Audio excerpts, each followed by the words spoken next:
안녕하십니까. 이어서 경남 소식입니다. 도지사의 구속으로 어제 하루 충격에 빠져있던 경상남도가 오늘부터는 본격적인 권한대행 체제로 전환해 오늘 비상대책회의를 열기로 했습니다. 현장에 나가 있는 취재기자 연결해 보겠습니다. 최진석 기자, 경남도청의 분위기는 어떤가요? 네, 출근길 경남도청은 겉으로 보기엔 평소와 다름없어 보입니다. 하지만 어제의 충격이 가시지 않은 듯 사무실에서는 신문과 방송 등 뉴스 보도에 촉각을 세우는 모습을 보이고 있습니다. 일부 도청 사무실은 늦은 밤까지 불을 밝힌 채 있기도 했었는데요. 권한 대행 체제 전환에 따른 대책을 논의한 것으로 보입니다. 1시간여 뒤 업무가 시작되는 9시에는 박성호 도지사 권한대행 주재로 비상간부회의가 열립니다. 오늘 공개회의에서 박 권한대행은 흔들림 없는 도정에 힘써줄 것을 공무원들에게 당부할 것으로 전해졌습니다. 일주일에 한 번 하던 간부회의를 2번으로 늘리기로 했습니다. 권한대행이 모든 사무를 처리할 수는 있지만 중요한 의사결정은 제한될 것으로 보여 도지사 공백에 따른 정책 차질은 불가피할 것으로 보입니다. 김해 신공항과 제2신항 등 정부와 인접 지자체와 발맞춰 추진해야 할 굵직한 사업도 동력을 잃을까 우려가 나오고 있습니다. 김 지사는 판결 직후 친필로 쓴 입장문에서 유죄 판결은 이해도 납득도 하기 어렵다고 비판했는데요. 특검법상 2심은 2달 뒤인 3월 안에, 대법원 확정은 5월 안에 이뤄질 것으로 예상됩니다. 2심에서 1심 판결이 뒤집히거나 보석으로 풀려날 경우 업무에 복귀하게 됩니다. 지금까지 경남도청에서 KBS 뉴스 최진석입니다. 김경수 지사가 드루킹 댓글 조작 공범 등의 혐의로 결국 법정 구속됐습니다. 1심 결과로 단체장이 법정 구속되는 건 상당히 이례적인 일인데요. 경상남도는 민선 이후 4번째 도지사 권한대행 체제가 들어서게 됐습니다. 이대환 기자입니다.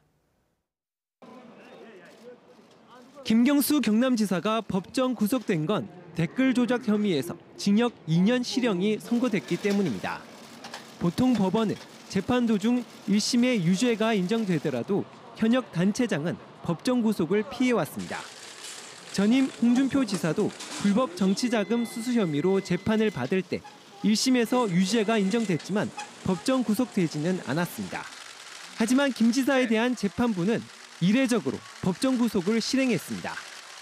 예상치 못한 법정 구속 소식에 경남도청은 크게 술렁였습니다. 지방자치법은 단체장이 공소로 구금이 되면 직무를 정지하도록 규정하고 있습니다. 이에 따라 박성호 행정부지사가 권한대행을 맡게 됐습니다. 민선 이후 김혁규, 김두관, 홍준표 전 도지사 시절에 이어 경상남도의 4번째 권한대행 체제입니다. 안정적인 도정 운영을 위해서 간부회의를 소집해놓은 상황입니다. 민선 7기 경남도정이 흔들림 없이 추진될 수 있도록 전 공직자와 함께 최선을 다해 나가겠습니다. 드루킹 특검법에 따르면 김 지사의 최종 재판은 오는 5월 말로 예상됩니다. 대법원에서도 김 지사의 유죄가 인정돼 금고 이상의 형을 받게 되면 경남지사 보궐선거는 내년 4월 15일 총선 때 함께 치러집니다. KBS 뉴스 이전입니다. 네, 이렇게 이례적인 현직 도지사의 법정 구속 소식에 경남도민들은 충격과 당혹감을 감추지 못했습니다. 정계는 물론 경제계와 노동계도 경남 주요 현안이 차질을 빚을까 우려하고 있습니다. 계속해서 손원혁 기자입니다. 거리에서 만난 경남도민들은 당혹스럽다는 반응부터 보였습니다. 전혀 믿기지를 않습니다. 도지사님 나와서 말씀하시는 것도 그렇고 과연 저 사람이 이런 일을 했을까? 특히 김경수 지사가 주도해온 각종 경남 경제 활성화 사업들이 악영향을 받게 되지 않을지 걱정했습니다. 계획했던 그런 사업들이 잘 추진이 잘 될 건지 아닌지 그런 부분도 걱정이 많이 되고. 경남 경제계도 놀라움을 감추지 못하고 있습니다. 제2신항 활성화와 동남권 신공항 문제 등 도지사가 풀어야 할 당면 현안에서 경남이 실리를 찾지 못할까 우려가 나오고 있습니다. 정부로부터 지원받아야 될 사항들, 큰 굵직한 그런 계획하고 있는 현안들이 아무래도 이제 타격을 받지 않겠어요. 노동계도 법정 구속까지는 예상하지 못했다는 반응입니다. 생활임금 조례 제정 등 민생 의제에 대한 경상남도와의 노정 교섭이 마무리 단계였다며 차질을 걱정했습니다. 단순하게 일부 실무자의 판단과 결정으로 되는 것이 아니라 실제 도지사의 결단과 용기가 필요한, 그리고 그에 따라서 들어가는 예산이 수반되는 상황이기 때문에. 지역 정치권은 여야에 따라 상반된 반응을 보였습니다. 더불어민주당은 진실이 가려지고 거짓이 인정됐다며 김 지사의 진실이 상급심에서 인정되길 바란다고 밝혔습니다.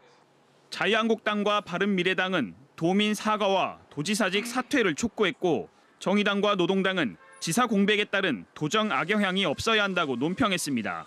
KBS 뉴스 손원혁입니다. 이어서 다음 소식 전해드리겠습니다. 진주 시내버스 삼성교통 파업이 어느덧 열흘을 넘기고 있습니다. 시민 불편이 가중되고 전세버스 투입으로 진주시 재정 부담만 늘어나고 있는 현실인데요. 최세진 기자가 보도합니다. 버스를 기다리는 승객들이 정류장에 가득합니다. 삼성교통 파업으로 전세버스를 투입했지만 배차 시간이 예전과 달라지면서 불편을 겪고 있습니다. 2시 20분 차가 3시에 오는 기라 얘. 그런 게 이제 좀 우리가 불편하지. 이제 시내버스가 올 때는 저 뜨는데 관광버스는 뜨질 않아요. 지금도 안 맞지. 이 촌할머니들은 뭐 모르는 게네 못 탈 때가 쎄거든. 이제 조금 익숙해져. 파업이 장기화하면서 시민들 불편이 가중될 뿐 아니라 진주시 재정 부담도 계속 늘어나고 있습니다. 전세버스 한 대를 임차하는 비용은 77만 원. 하루 100대씩 열흘 동안 7억 7천만 원이 투입됐다는 뜻입니다. 표준 운송원가 정상화를 요구하는 삼성교통과 타 업체와의 형평성을 내세우는 진주시 입장이 평행선을 달리는 상황. 장기화로 치닫고 있는 파업 사태를 해결하기 위해 시민소통위원회가 나섰습니다. 시민소통위원회는 보조금 선지급 방식으로 변경, 표준 운송원가 적정성 검토 등의 중재안을 마련해 삼성교통과 진주시에 제시했습니다. 삼성은 삼성교통대로, 진주시 집행부는 집행부대로 조금씩 이래 유연하게 좀 한 발짝 물러나서 생각해보면 좋을 것 같습니다. 시민소통위원회의 중재가 무의로 끝날 경우 삼성교통 파업이 장기화될 가능성이 커 중재안이 사태 해결의 실마리가 될 수 있을지 주목되고 있습니다. KBS 뉴스 최세진입니다.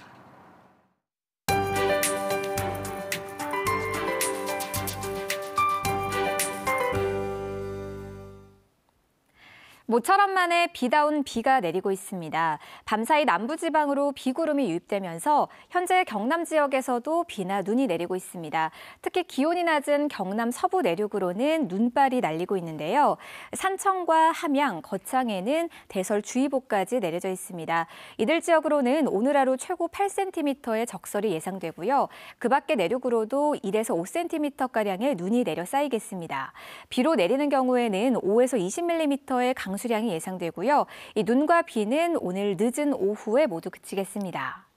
눈과 비가 그친 뒤로는 날씨가 부쩍 추워집니다. 오늘 창원의 낮 기온 3도로 어제보다 8도가량이나 내려가겠고요.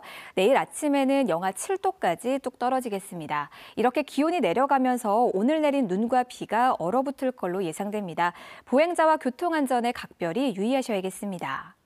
오늘 경남 지역의 미세먼지 농도는 일평균 보통 수준으로 예상됩니다만 오전에는 중부지방에 머물던 미세먼지가 내려오면서 일시적으로 나쁨 수준을 보이겠습니다. 현재 기온은 어제보다 1도에서 많게는 4도가량 높게 출발합니다. 동부 지역은 창녕 0도, 창원과 김해가 1도로 출발하고 있습니다. 낮부터는 찬바람이 불면서 날씨가 추워지겠고요. 지금보다 1, 2도가량 오르는데 그치겠습니다. 경남 서부 지역도 오늘 종일 0도에서 4도 사이에 머물면서 기온 변화가 거의 없겠습니다. 해상에도 종일 비나 눈이 내리겠고요. 남해동부 앞바다를 제외한 모든 해상에 풍랑주의보가 내려지면서 물결이 최고 4m까지 높게 일겠습니다. 내일과 모레는 다시 맑은 날씨가 이어지다가 일요일에 또 한 차례 비가 내리겠고요. 토요일 낮부터는 다시 평년 기온을 회복하겠습니다. 기상정보였습니다. 중소조선연구원이 조선업 퇴직자를 채용하는 중소기업에 1년 동안 4천만 원을 지원합니다. 경남 중소벤처기업청이 대기업과 공공기관에 필요한 제품을 개발해 납품할 중소기업을 모집합니다. 창원세관이 설 연휴에도 수출입 물품의 정상적인 통관을 위해 다음 달 6일까지 24시간 근무팀을 운영합니다. 특허청은 글로벌 지식재산 강소기업이 되려는 수출 경험 중소기업을 모집합니다. 사천시는 사천만에서 채취한 야생조류 분변에서 검출된 조류 인플루엔자 AI 항원이 저병원성으로 판정됐다고 밝혔습니다. 이에 따라 AI 항원이 검출된 지역을 중심으로 반경 10km 내에 설치했던 야생조수류 예찰 지역에 대한 차단 방역대를 일단 해제했습니다. 하지만 항원이 검출된 사천만 일대 소독과 방역은 당분간 계속할 예정입니다.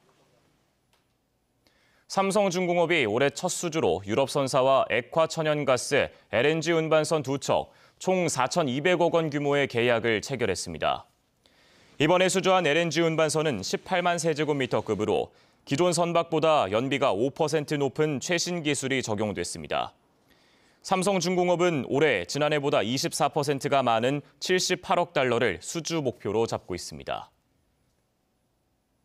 대우조선해양이 설을 앞두고 중소협력사에 납품대금 300억 원을 미리 지급합니다.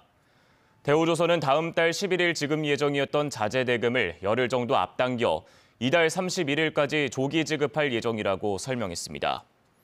대우조선은 회사가 빠르게 정상화된 데는 협력업체들의 지원이 컸다며 설을 앞두고 도움을 주기 위해 납품대금을 조기 지급한다고 밝혔습니다. 해경이 가짜 해녀 단속에 나섭니다. 해양경찰청은 지방청별 나잠어업 신고자들의 실제 조업 여부를 확인하고 어업 피해 보상 등 국고 보조금이 제대로 집행됐는지 들여다볼 계획입니다. 경남에는 현재 통영과 거제, 창원 등에 해녀 880여 명이 등록돼 있습니다. 거제에서 중학생 선배가 후배를 감금 폭행했다는 고소장이 접수돼 검찰이 수사에 착수했습니다. 거제경찰서는 거제 한 중학생 2명이 같은 학교 선배 A군 등 2명으로부터 수일에 걸쳐 감금과 폭행을 당했다는 고소장이 접수돼 조만간 가해자로 지목된 A군 등 2명을 불러 조사할 예정이라고 밝혔습니다. 설 연휴 기간 경남의 교육청과 학교 등의 주차장 840곳이 무료로 개방됩니다. 경상남도교육청은 설 연휴 첫날인 다음 달 2일부터 6일까지 경남 지역 학교와 도서관, 교육지원청 등의 주차장을 무료로 개방합니다. 개방 대상 주차장은 경남 전체 교육시설의 절반 정도로 도교육청 인터넷 홈페이지를 통해 확인할 수 있습니다. 환경단체가 낙동강에 보를 개방한 뒤 생태계 회복에 변화가 관찰됐다며 보호 해체를 요구하는 서명운동에 돌입했습니다. 낙동강 네트워크는 어제 경남도청에서 기자회견을 열고 낙동강 합참보 수문을 개방한 뒤 사라졌던 겨울철새가 관찰되는 등 생태의 다양성이 회복되고 있다며 영남 주민 10,000명 서명 등 범국민운동을 시작했다고 말했습니다. 민주노총 경남본부와 최저임금 현실화 경남운동본부는 최저임금 10,000원 실현을 촉구했습니다. 이들은 최근 최저임금 인상이 민간 소비 증가와 내수 활성화로 이어지고 있다며 최저임금 10,000원을 실현해야 한다고 주장했습니다. 또 최저임금 인상에 따른 소상공인과 영세 중소기업인의 부담은 대기업과 프랜차이즈 본사에 착취라며 소상공인 경쟁력 강화를 위한 제도 개선을 촉구했습니다. 창원 지역 불교계가 어려운 이웃을 위해 마련한 이웃사랑 자비 나눔 한마당이 어제 창원시청 시민홀에서 열렸습니다. 어제 행사에서는 불교계 한부모 가정과 다문화 가정 자녀, 홀몸 어르신 등의 자비 성금 5천만 원과 다양한 물품을 전달하고 후원 결연을 했습니다. 뉴스를 마칩니다. 시청해주신 여러분 고맙습니다.